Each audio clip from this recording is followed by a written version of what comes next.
And I appreciate that response. I think that in terms of the connection that you were making between indigenous, like the feminism, communal feminism, I'm like thinking in Spanglish now, and the question that was asked, when Esther was making that speech before the Mexican Congress in 2001, they were primarily there to demand that the Mexican government implement the San Andres Accords, which was a treaty they signed with the EZLN and never implemented.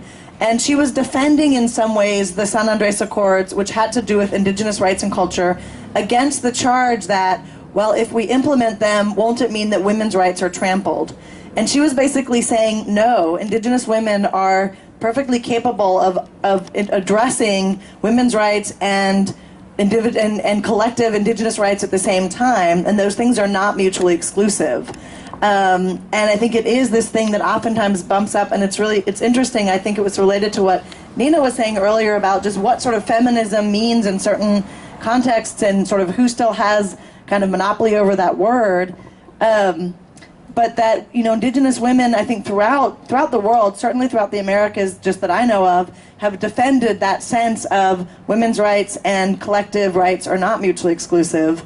And the community, you know, Zapatista communities in particular have gone through this very specific process of analyzing kind of what aspects of their culture they want to hold on to, the connection to the land, the language, etc., and what aspects they want to let go of, and that includes, you know, violence against women and, you know, women having the right to choose how many children they have, etc.